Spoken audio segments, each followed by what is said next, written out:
Mulai sekarang sudah berpikir yang biasa puasa tingkatkan kursusnya itu. Ibu-ibu yang punya hutang sekalian deh, niatnya bayar hutang saja, nanti mendapatkan keutamaan yang lainnya. Bayar hutang puasa boleh 10 awal Dzulhijjah. Cuma bagi yang bisa melakukan puasa di 10 awal Dzulhijjah, jangan sampai lupa di antara hari ke-1, ke-2, ke-3, ke-4, ke-5, 6, ke-9 yang paling penting adalah hari yang ke-9, hari Arafah, yang Allah ampuni dosa yang lalu. Jadi hari Arafah itu pahalanya berlipat-lipat.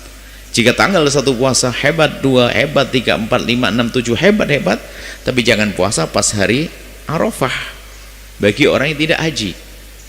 Kalau bagi orang yang haji, dalam mazhab kita Imam Syafi'i dianjurkan untuk tidak berpuasa waktu wukuf di Arafah agar lebih maksimal wukuf, karena wukuf berat. Apalagi musim panas, atas panas, bawah panas. Atas panasnya matahari, di bawah itu pasir dijemur seharian. Panas. Maka kemudian perjalanan bisa jadi kita jalan kaki loh ya, dari Mekah ke Arafah, dari Arafah ke Mina, Mina ke Mekah. Atau sebagian pakai mobil, itu pun juga tidak langsung mobil, tidak langsung dari tempat kita berdiri langsung naik mobil, enggak, kadang berjalan dulu, capek. Maka agar maksimal hajinya tidak disunnahkan puasa Arafah bagi orang yang melaksanakan ibadah haji. Ini adalah keutamaan. Kemudian di hari Arafah nanti ada tentang berita a'dzamul ayyam, paling agungnya hari adalah Yaumun Nahar, hari nyembelih korban.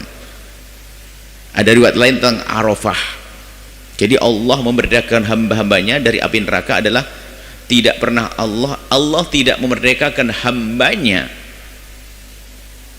dari api neraka,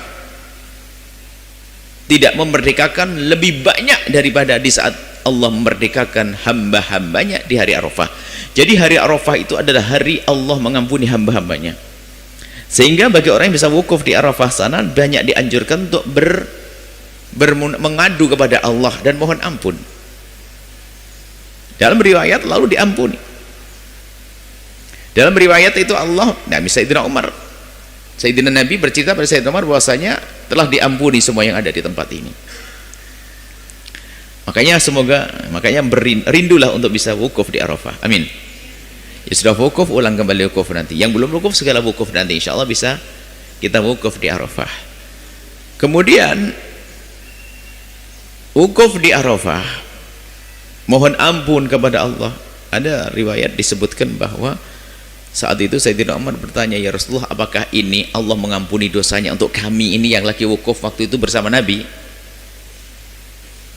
Ini pertanyaan cerdas. Apakah kita tok yang diampuni? Kan diampuni semuanya.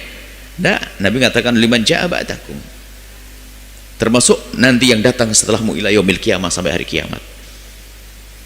Jadi wukuf di Arafah itu mengundang pengampunan Allah, bukan orang yang bersama Nabi saja, akan tapi saat ini, hari ini, sampai hari kiamat. Kemudian di antara yang hadir ada yang punya kerinduan, yang di rumah gimana, kan begitu? Kok enak ini? Yang di rumah bagaimana? Kan aku punya saudara nggak bisa haji, ponakanku nggak bisa haji. Jadi ini adalah tanda cinta, dia mendapatkan pengampunan tapi saudaraku di rumah. Maka Nabi mengkhabarkan puasa Arafah akan menjadikan sebab diampuni dosanya. Maka berpuasalah, jangan sampai Arafah nanti tidak berpuasa. Kemudian kabar hari Arafah itu adalah hari Allah memberikan pengampunan dan memberikan kebaikan, adalah untuk orang yang wukuf saja di Arafah atau yang lainnya. Yang jelas yang wukuf di Arafah.